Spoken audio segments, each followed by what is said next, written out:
Every seed is a beginning, and every harvest is a story of the bond between the seed and the farmer.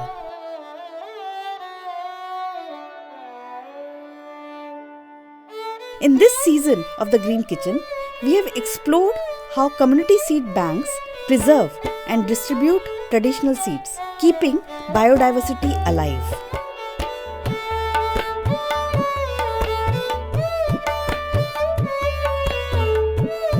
In our final episode, we trace the journey of the traditional seeds into the hands of a new generation of farmers. Farmers who are nurturing the earth, growing food responsibly and ensuring that what reaches our plates is safe and sustainable. तो seed dormancy में सारी information store करके रखता है और जैसे ही आप उसको पानी, धूप, मिट्टी दोगे वो सारी इन्फॉर्मेशन लेके एक बड़ा ऑर्गेनिज्म बन जाता है. In this episode, we meet two farmer families, one in Neemuch, Madhya Pradesh and another in Tijara, Rajasthan. Both are growing crops with traditional varieties of seeds, landraces and heirloom seeds included. Farmers के लिए उनकी मिट्टी बहुत ज़्यादा important होती है, तो वो मिट्टी बचाने के लिए they tend to go back to traditional seeds. हम लोग ये मानते हैं कि अगर सॉइल हेल्दी है तो प्लांट्स भी हेल्दी होंगे, जो फ्रूट निकलेगा वो भी हेल्दी होगा और न्यूट्रिशनल वैल्यू ज़्यादा होगी. Through their stories, we explore how these choices shape the health of our soil, the nutrition in our food, and ultimately our own well-being.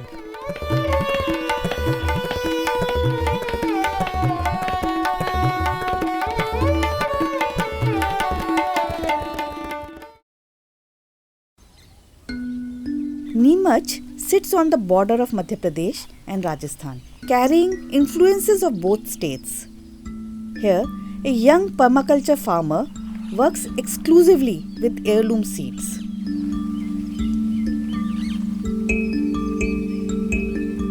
सबसे बड़ी बात यह कि आज फार्मर का बीज खरीदने में बहुत पैसा जाता है. हाइब्रिड में आपको एक चीज़ होती है कि आपको हर साल बीज खरीदना है, हर साल वो दवाइयाँ खरीदनी है, हर साल वो केमिकल फर्टिलाइजर्स खरीदने हैं, तब जाके आप उस एक्सपोनेंशियल पे जा पाते हो जिस एक्सपोनेंशियल की वो बात कर रहे हैं. हम यहाँ पे जनरली जितने भी बीज लगाते हैं वो सब ईयरलूम सीड्स हैं. कुछ उसमें से ओपन पॉलिनेटेड होंगे, पर वो अब हम बचा के हमने हमारे ही बीज कर लिए उनको. कई बीज हमारे पास जो हैं अच्छे गुड सीड सेवर्स से हैं. हम ट्राइबल इलाकों में जाके हमने सीड्स वहाँ के सीड बैंक से कलेक्ट करे हैं, तो हम वो ही सीड लगाते हैं. साल दर साल आप उसको बचा सकते हो, आप सीड इंडिपेंडेंट बन सकते हो और फिर आपको बाज़ार से सीड खरीदने की ज़रूरत नहीं. ये फार्म ज्वाइन करने के बाद संगम के साथ यहाँ पे मैंने फूड सिस्टम्स को एक डिफरेंट तरीके से जाना और समझा है. उसका जो क्रक्स है या बहुत बेसिक नीड है वो है सीड्स एंड ट्रेडिशनल सीड्स. तो मेरा काम मुझे बहुत जगह ले जाता है, बहुत गाँव में बहुत किसानों से मिलवाता है. तो पत्रकारिता के दौरान मैं उड़ीसा, मध्य प्रदेश, गुजरात, राजस्थान के काफ़ी ज़िलों में, काफ़ी गाँव में गई हूँ. तो अब मेरी ऐसी एक हैबिट हो गई है कि मैं जिन गाँव में जाती हूँ, जिन किसानों से मिलती हूँ, जो भी स्टोरी कर रही होती हूँ, वहाँ मैं उनसे पूछती हूँ कि उनके पास किसी प्रकार के बीज हैं क्या, वो कौन से बीज उगाते हैं. In Tijara, Rajasthan, we met a farmer who has turned to biodynamic farming with native seeds. Her practice is rooted in a simple belief: healthy soil creates nutritious food. तो माय नेम इज़ स्नेह. मैं Tijara organic farm से हूँ और हम biodynamic farming करते हैं, which is on line of organic farming, permaculture with little more emphasis on soil health.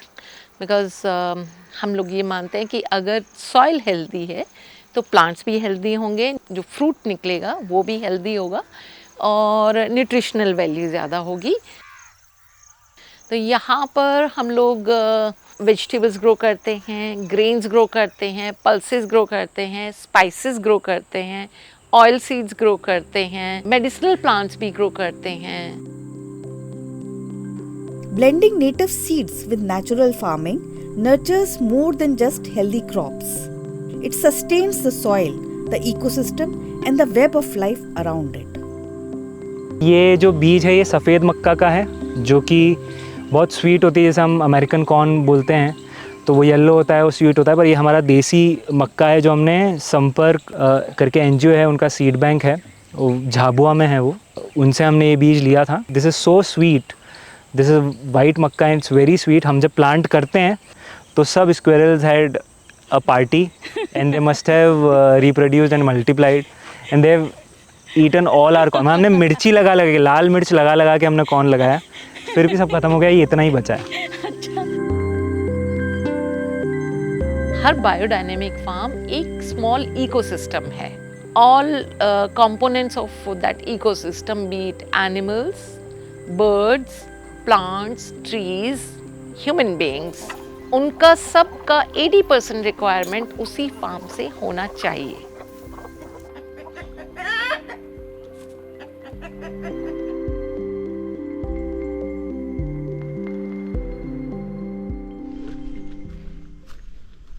तो ये जो हेirloom सीड्स हैं, उनकी यील्ड वगैरह कंपेरेबल है टू हाइब्रिड्स, या बेटर है या ख़राब है? इसकी यील्ड बराबर तक तो पहुंच जाती है हाइब्रिड के, और इसमें सबसे बड़ा बेनिफिट ये है कि आपकी सीड की लागत नहीं है। एक पॉइंट के बाद लगाना आसान है, मेंटेनेंस कम है, क्योंकि ज़्यादा बीमारियां इनमें नहीं आती हैं, तो वो लागत कम हो जाती है आपकी।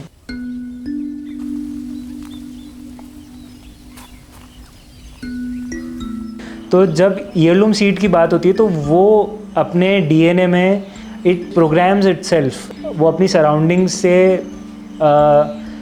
इम्यून होता चला जाता है। तो जितनी बार आप उसको लगा के बचाएंगे, साल दर साल वो कस्टमाइज हो जाएगा आपके फार्म के अकॉर्डिंग।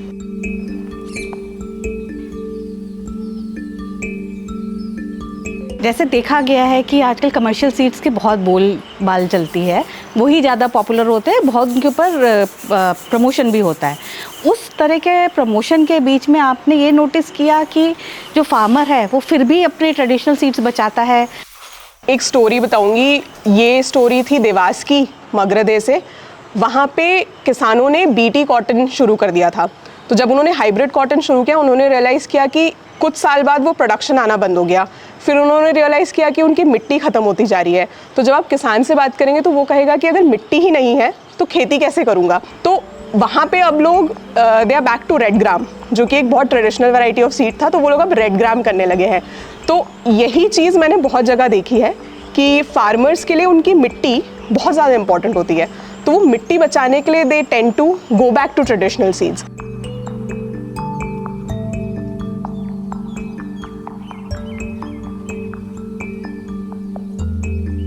मैं बहुत सालों से देखते आ रही हूँ, जो लोकल फार्मर्स हैं वो बाजरा लगाते हैं, हाइब्रिड बाजरा लगाते हैं, and every second third year उनको बहुत डैमेज होता है। एक तो वो बहुत ज़्यादा केमिकल फर्टिलाइज़र डालते हैं और प्रोडक्शन हाई होता है, आई एग्री, लेकिन जब डैमेज होता है तो बहुत वास्ट डैमेज होता है, क्योंकि प्लांट इतना हैवी हो जाता है कि वो सस्टेन नहीं कर पाता है बारिश को, विंड को, और वो प्लांट स्पॉइल हो जाता है। हम लोग देसी बाजरा लगाते हैं, जो खाने में भी बहुत टेस्टी है, जिसका हमें प्राइस भी अच्छा मिल जाता है और वेदर कंडीशंस में अच्छे से सस्टेन करता है।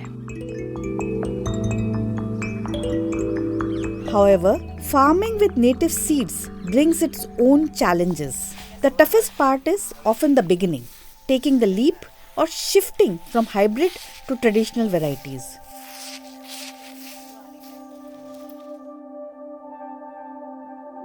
एक और चीज़ है, हेirloom सीड्स में एक चैलेंज भी है। वो बड़ा चैलेंज ये है कि इनका जर्मिनेशन रेट 30-40% भी आपको मिल गया तो बहुत बड़ी बात होती है। ठीक है, ये चैलेंज इसलिए है कि सीड आता है कहीं से, किसी ने सेव किया होता है, फिर आप लगाते कहीं दूर हो, मतलब आप 100 किलोमीटर दूर या 200 किलोमीटर दूर लगाते हो, तो सीड को भी थोड़ा समय लगता है टू अंडरस्टैंड योर लैंड। तो फर्स्ट ईयर इज़ डिफ़िकल्ट, क्योंकि लैंड क्या पसंद कर रहा है उस पर भी बहुत डिपेंड करता है। लैंड का अंदर माइक्रोबियल एक्टिविटी क्या है, वहाँ का माइक्रो क्लाइमेट कैसा है, वो किस सीड को वेलकम कर रहा है, किस सीड को नहीं वेलकम कर रहा है। क्योंकि हर रीजन में भी आप यहाँ से 30-40 किलोमीटर दूर चले जाएंगे या कहीं चले जाएंगे, कुछ एक चीज़ बदल जाएगी और वहाँ पे उसी बीज का द वे इट ग्रोज या germinates, the kind of water it needs, everything will change.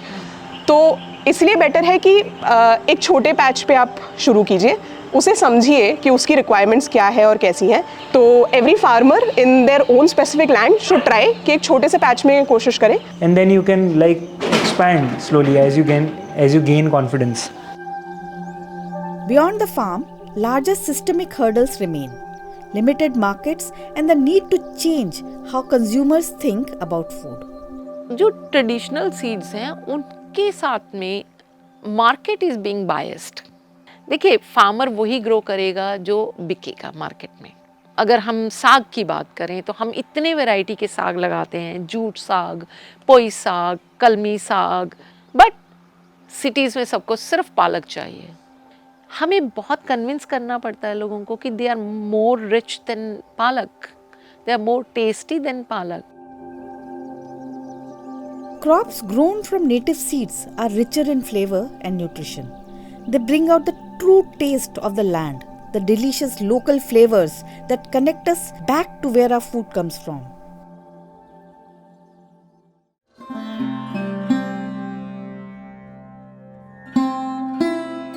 अभी आज जो हम लंच में हम खाएंगे जो कि दाल बाटी है। जनरली दाल बाटी राजस्थान से एसोसिएट की जाती है, पर नीमच राजस्थान से जस्ट 5-6 किलोमीटर दूर है। तो दाल बाटी यहाँ भी बनती है और यहाँ का one of the feast meals है। हर वार त्यौहार पे बनाई जाती है और खाई जाती है।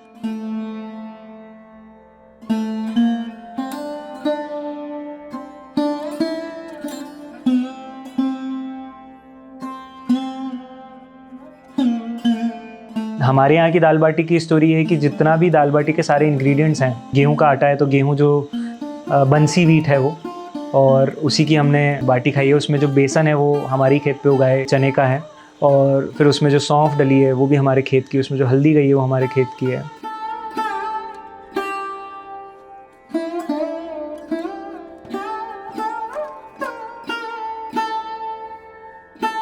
अगर आपका फूड में डिजीजेस नहीं है जब वो उग रहा है और वो अपने आप को प्रोटेक्ट करके फ्रूट आ गया उसमें, मतलब लौकी में लौकी आ गई है, गुआवा में गुआवा आ गया, सर्वाइव कर लिया उसने पूरा वेदर के जितने भी प्रॉब्लम्स थे, माइक्रोब से, बारिश से, ठंड से, गर्मी से, तो आप उसको सही सीज़न में अगर खाओगे तो आप भी सर्वाइव करोगे। सो इसलिए बहुत ज़रूरी है कि हेirloom सीड्स पे इंडिया धीरे धीरे शिफ्ट हो और हम एक अच्छा हेल्दी प्लेट एक एवरेज इंडियन पर्सन के लिए इंश्योर कर पाएँ।